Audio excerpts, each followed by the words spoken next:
Our senses are constantly receiving information from the environment, like touch, sound, and all sorts of visual information.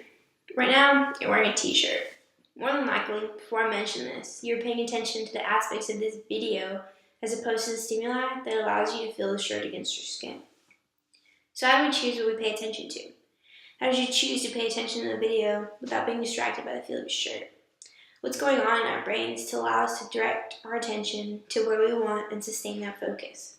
The ability to focus your attention on something while ignoring competing stimuli is called selective attention. And good thing we have this because we would never be able to get anything done without it. The question many people, students especially, want answered is how can they maximize focus so that their environment becomes less distracting and so that they can focus on the task at hand. This video will discuss the neural basis of attention. After this video, I hope students can understand their brains a little better to an extent that they can think of ways to help them study more efficiently, and hopefully build a solid foundation to enhance our education now and further down the road. Specifically, I hope to target the Center for Learning and Development in Waco, Texas. CLD is dedicated to developing and sharing effective strategies and systems that help struggling learners become successful through program implementation, professional development, software programs, and research-based learning tools. Let's begin with the filter theory of attention. This explains why our brain doesn't get so overwhelmed with all the stimuli it receives at a time from the environment. The filter theory of attention states that all sensory information is registered as physical signals, but that attention selects only some of those signals to be interpreted for meaning, with the rest being filtered out. When we choose to pay attention to one object, other objects in the visual field compete for our limited processing capacity. This competition uses top-down processing in deciding which information is relevant to our current behavior. When your brain chooses information relevant for processing, it uses spatial location, which is where an object is positioned on your retina, combined with something called conjunction search, which is searching for an object with specific qualities among clutter. This way, you're able to pay attention to objects pertinent for completing your task. So let's say you have your gaze focused on a picture in your textbook. This visual stimulus is processed beginning in the ventral pathway, which is for object recognition. When you choose to focus on the picture, neurons in V4 of the ventral pathway to the IT cortex of your brain fire strong responses. These same neurons will fire weaker for that piece of dust that just landed next to your textbook. That is, if you choose to keep focusing on the picture. From this, it can be said that objects are broken down by simple features for processing, but will act as wholes in competition for neural representation in the brain. Now that we've talked about what happens in the brain when we want to focus on an object in our visual field, we can talk about executive attention. Executive attention in the frontal lobes manages our attention the way a teacher manages a classroom. Instead of allowing the students in the class to talk all at once, the teacher has a say and who gets to talk.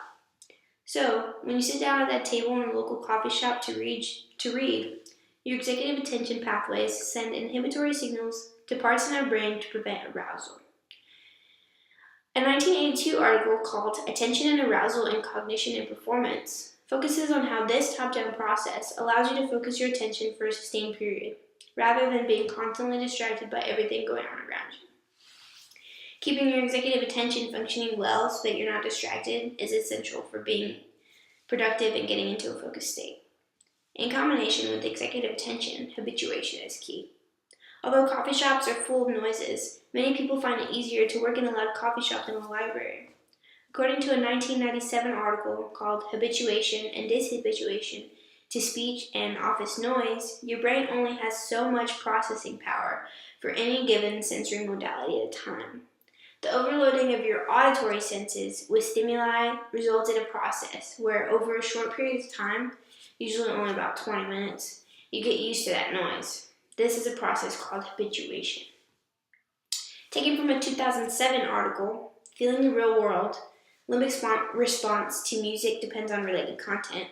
Listening to music is an example of helpful habituation that distracts your brain just enough to help you focus on work. This way, we have chosen music as our distractor, and we are not likely to be distracted by less than optimal things, like our phones or conversations in a coffee shop. Of course, some music is better than others.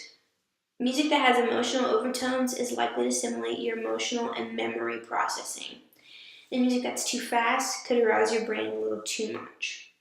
In support for music to be helpful during work, Huang and Shi, Effects of Background Music on Concentration of Workers, a 2011 article, found that when choosing music for a workplace, it's best to use music that workers neither like nor dislike.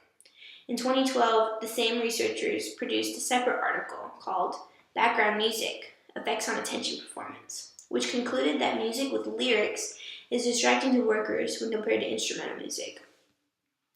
Cognitive load theory states that if a person is attending to a task, like reading or writing, which depend on both visual and auditory cortices, processing power will not be sufficient enough to ignore distractions in one of the modalities, like speech. So, music without lyrics is our best bet, more specifically, classical music. According to a 2011 article called Brief and Rare Mental Breaks Help Keep You Focused, it takes approximately 20 minutes to get into a state of concentration in which you are able to habituate irrelevant external stimuli. Most people are able to maintain concentration from a minimum of 20 minutes to a maximum of about 40 minutes before having to take a break.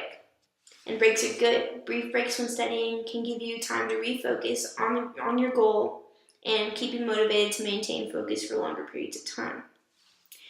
The entire process of maintaining focus for an extended period of time is not easy. And yes, we have mechanisms in the brain to help us out, but you still need to be personally motivated to get work and find your flow of concentration.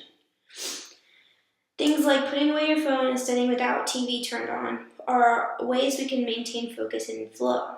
In the section called Attentional Control, published in 2017 by Yantis and Abrams, a study showed that every time we interrupt our reading to send a text on our phone, it takes a noticeable amount of time to switch back and forth between tasks. Switching the position of your eyes to the phone screen, back to the paragraph you are trying to read, and find the place you left off could add hours to the studying process, which is something no one wants. There will always be time to answer those texts or watch Grey's Anatomy after our 40 minutes of optimal concentration is up.